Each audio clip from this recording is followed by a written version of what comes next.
Hola, ¿cómo les va? Bueno, esto es un video destinado a los estudiantes de la materia Pedagogía, correspondiente al primer año del profesorado de Educación Secundaria en Lengua y Literatura del Instituto Superior de Formación Docente y Técnico número 125. El objetivo de este video es, en primer lugar, hacer un breve comentario sobre las últimas actividades y, en segundo lugar, presentarles el último texto y anunciarles también el último video que les voy a proponer, ¿sí?, que compartamos en nuestro recorrido. En cuanto a las últimas actividades, quería anunciarle que ya están subidas al foro las guías de preguntas disparadoras relativas a las unidades 5 y 6 en las que ustedes trabajaron con el texto de Michel Onfray, el fragmento del antimanual de filosofía y con la conferencia de Daniel Campioni. Bien, estas guías de preguntas, estas preguntas disparadoras, creo yo, les van a permitir jerarquizar la información vertida en los videos de devolución a dichas unidades. Y bueno, como ya les adelanté, este tipo de preguntas, ¿sí?, son las que les propondrían la instancia de examen final, ¿sí? Nuevamente les recomiendo entonces que aprovechemos el tiempo de cursada que nos queda para intercambiar opiniones en el foro relativas a las preguntas disparadoras de cada guía de lectura. En cuanto a la guía de lectura número 7, en la que ustedes tienen que trabajar con un texto de Marcelo Caruso, que forma parte de este librito, que ya lo mostramos muchas veces porque trabajamos los 3 artículos. Bueno, el tercero, correspondiente entonces a Marcelo Caruso, ustedes trabajaron en la guía de lectura número 7. Quería anunciarles al respecto que no va a haber un video de devolución dedicado especialmente a esa actividad, aunque sí voy a hacer un breve comentario a continuación y voy a compartirles en la pestaña del foro relativa a dicha guía una selección de preguntas de las que ustedes le formularon al texto, ¿no? Si recuerdan, en la guía de lectura número 7 no tenían que responder preguntas, sino formularle preguntas al texto, ¿no? Entonces, algunas de esas preguntas que ustedes formularon se las voy a compartir en el foro.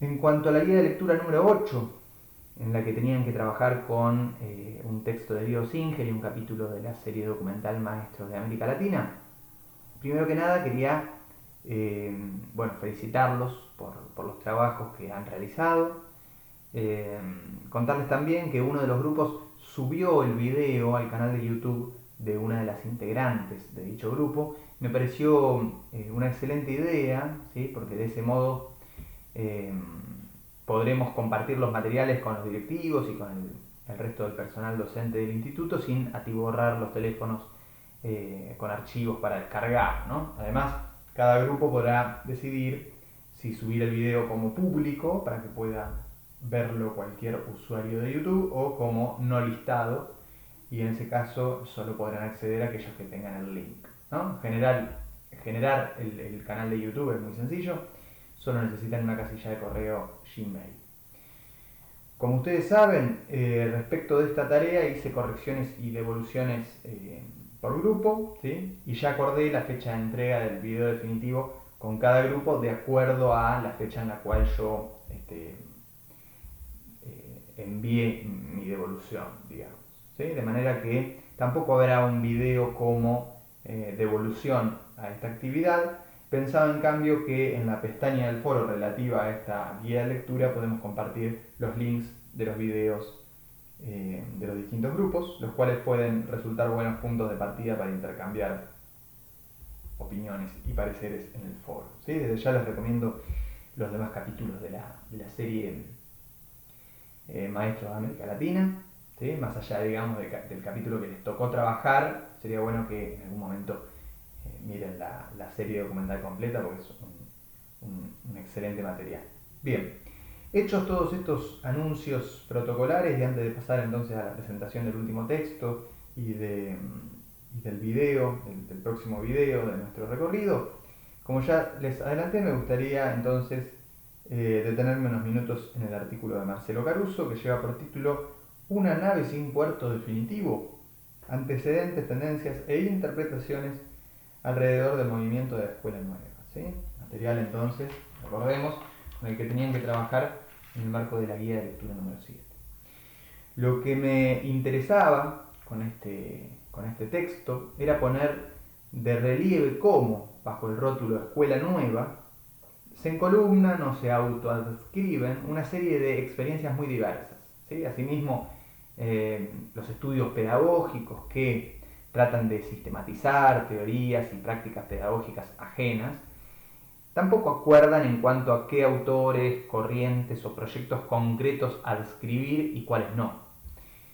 ¿Qué quiero decir? Que según Caruso, el concepto de escuela nueva es un concepto vago de límites y características poco definidas, ¿sí? Entonces, él hace como una especie de tratamiento de distintos tópicos en los cuales no es posible encontrar una característica común, ¿no? Estas experiencias, por ejemplo, no tienen una identidad política o ideológica clara, ¿no?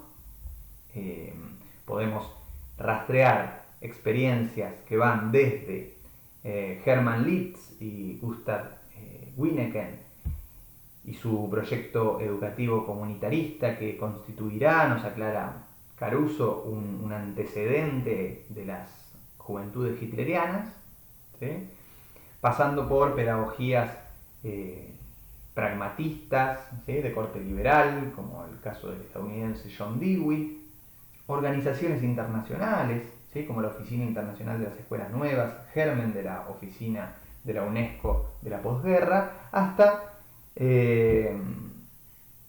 Makarenko y la experimentación pedagógica de la Rusia soviética, ¿no? Un arco político bien disímil y donde hay experiencias pedagógicas concretas que se han autoadscripto o han sido consideradas por algún pedagogo en su intento por sistematizar las experiencias de la escuela nueva, ¿sí? Con este concepto, como decíamos antes, vago, ¿sí? De límites imprecisos.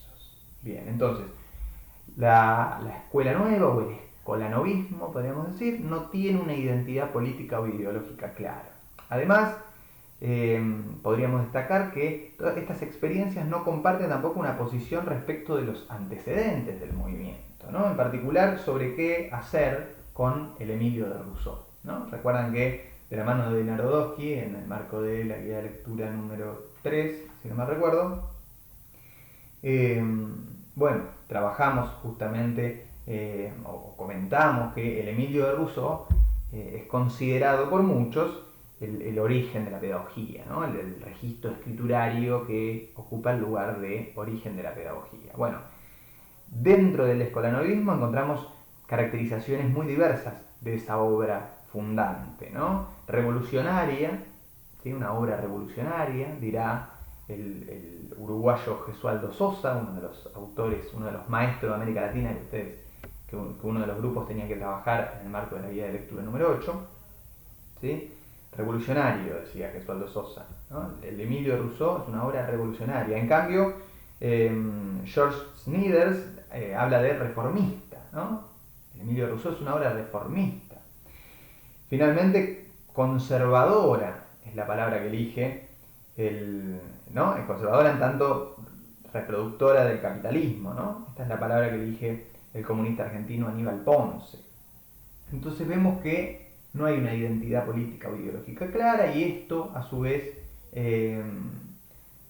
impacta, ¿sí? Sobre qué evaluación, ¿sí? O qué valoración se hace de aquella obra que para muchos pedagogos y pedagogas es el registro escriturario fundante de la pedagogía, ¿no? Hablamos del Emilio de Rousseau. No hay acuerdo entonces entre los escolanovistas respecto de los antecedentes del movimiento. Tampoco comparten un destinatario, aclara Caruso, ¿no? Hay experiencias explícitamente elitistas, en el caso del internado de Cecil Redi en el condado británico de Derby, y hay experiencias marginales, es decir, que surgen de los márgenes, no solo en términos económicos o de clase social, como el caso de la Rusia soviética, sino también en relación a otros tipos de marginalidades, por ejemplo, la ruralidad, ¿no? En relación a el carácter citadino, ¿no? Progresivamente citadino de nuestras sociedades, ¿no? En el caso entonces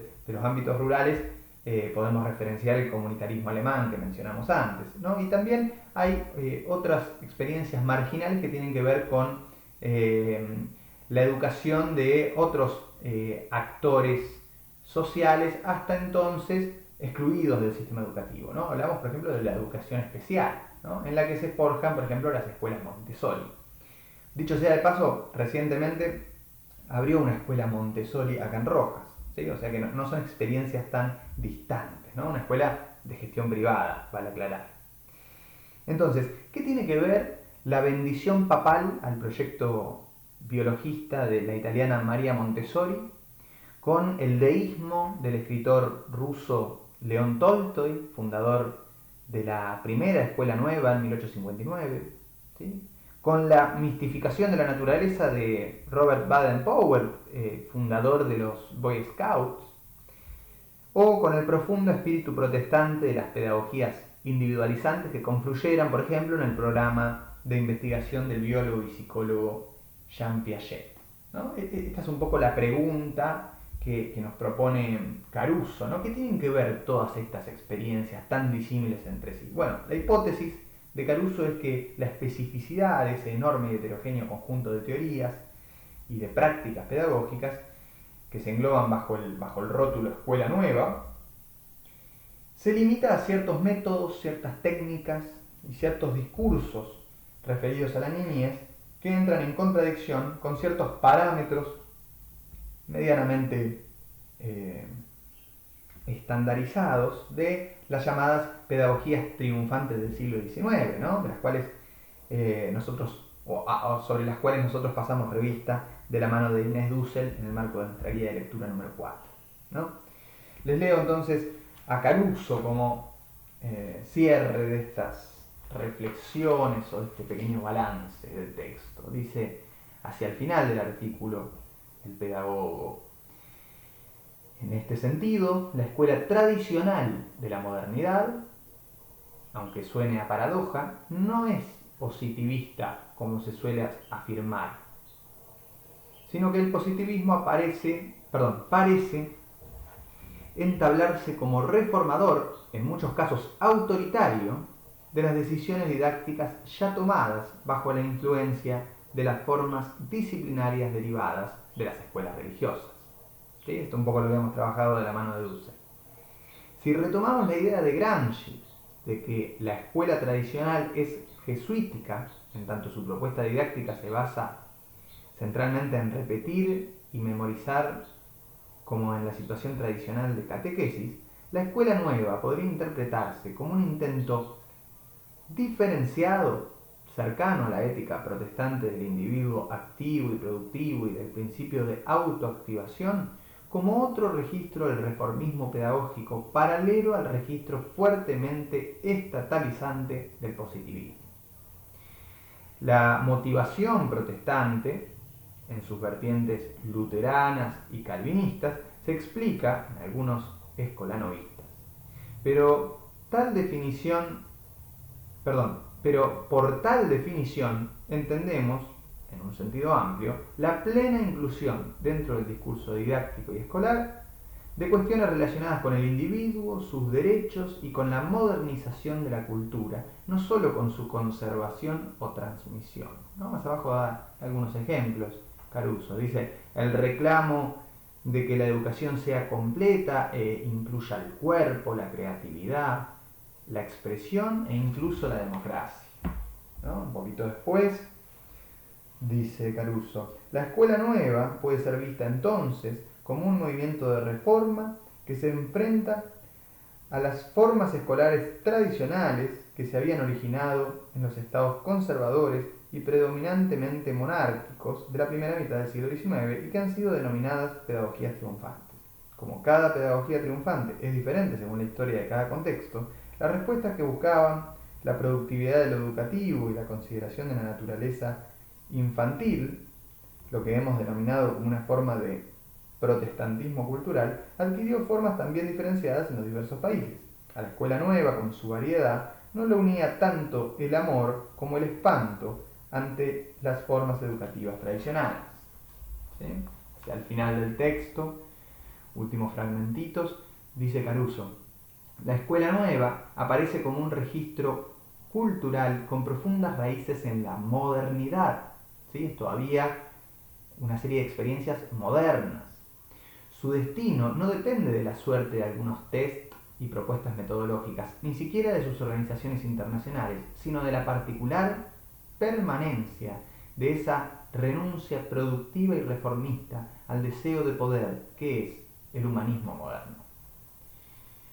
Escuela nueva no sería otra cosa que un mito de los propios pedagogos, una pretensión de identidad que la variedad de propuestas, articulaciones políticas y desarrollos teóricos y prácticos parecería desmentir. Bien, hasta acá entonces el comentario a las últimas actividades. Pasemos ahora entonces a la presentación del último texto y al anuncio del último video. El último material bibliográfico que les quiero proponer lleva por título Contra las dicotomías, feminismo y epistemología crítica y pertenece a la filósofa argentina Diana Mafia, de quien les recomendé una conferencia disponible en YouTube en uno de los primeros videos de devolución que les grabé. Hay mucho material de Diana en internet y muchos textos suyos circulando en distintas compilaciones o acompañando diversas publicaciones. De hecho, recientemente se publicó un compilado de prólogos de Diana Mafia, ¿sí? Prólogos que escribió para distintos libros, un material compilado y comentado por la filósofa Danila Suárez Tomé. El texto que vamos a trabajar forma parte de este libro, Feminismos populares, pedagogías y políticas, compilado por la pedagoga Claudia Corol, una referente de la organización Pañuelos en Rebeldía, que teoriza y trabaja en educación popular. ¿Sí? Quiero destacar que el texto de Diana Mafia, que les voy a compartir, es de lectura obligatoria de cara al final, ¿sí? Pero que la guía de preguntas que acompaña al texto en la tarea, ¿sí? que les compartí en la plataforma, simplemente es una herramienta que les comparto para orientar la lectura. No deben, en este caso, entregar las respuestas. ¿Sí? En estos días, además, les estaré compartiendo el último video en el cual profundizaremos la periodización de la historia del feminismo que propone sucintamente Diana Mafia en este texto.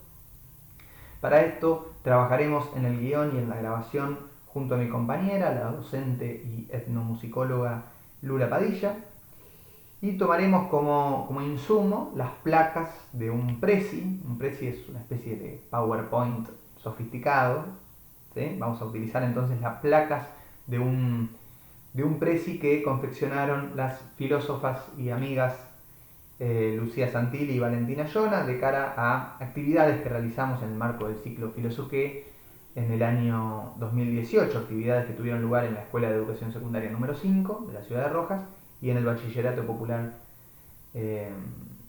La Grieta de la ciudad de Pergamino, del barrio Kennedy de la ciudad de Pergamino. ¿Sí? Con este último texto y con este último video, ¿sí? Repito, materiales obligatorios.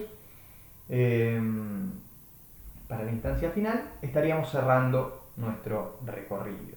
¿Sí? El objetivo de este último texto y de este último video es profundizar la variable género, ¿no? Yo desde el comienzo del año les propuse transitar los contenidos de la materia pedagogía teniendo presente el enfoque epistémico de la interseccionalidad, ¿sí? Es decir, tener en cuenta los cruces, las retroalimentaciones y las críticas que surgen, ¿sí? Al cruzar justamente, ¿sí? Al poner en contacto las categorías clase, raza y género, ¿no? Esta iniciativa tuvo lugar en comentarios en el marco, digamos, de distintos videos, de distintas devoluciones que les grabé especialmente a ustedes, y también le dedicamos materiales y guías de lectura específicos, ¿sí? Podríamos destacar algunas. Hablamos de la categoría clase al tematizar la modernidad, de la mano de la historiadora Susana Bianchi y del epistemólogo Mario Heller en la guía de lectura número 1. Trabajamos la variable raza a partir de la entrevista al politólogo Federico Pita en el marco de la guía de lectura número 4 y con el discurso de Diego Singer y los videos de la serie documental Maestro de América Latina en el marco de la guía de lectura número 8.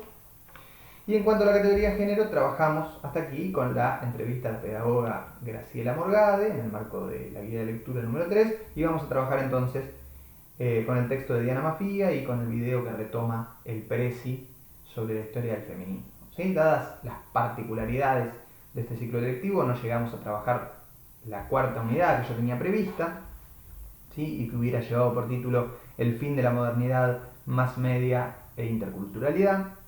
Aunque vale destacar que algunos de los conceptos que me hubiera gustado trabajar con ustedes en dicha unidad los comenté ligeramente en los videos de devolución a la guía de lectura número 5 y a la guía de lectura número 6, ¿sí? Videos en los que abrevé como bibliografía complementaria, digamos, en las obras de, bueno, algunas obras de Michel Foucault, Gilles Deleuze, Guillermina Tiramonti, Juan Carlos Tedesco y Zygmunt Bauman, ¿sí? Bueno, nada más por ahora.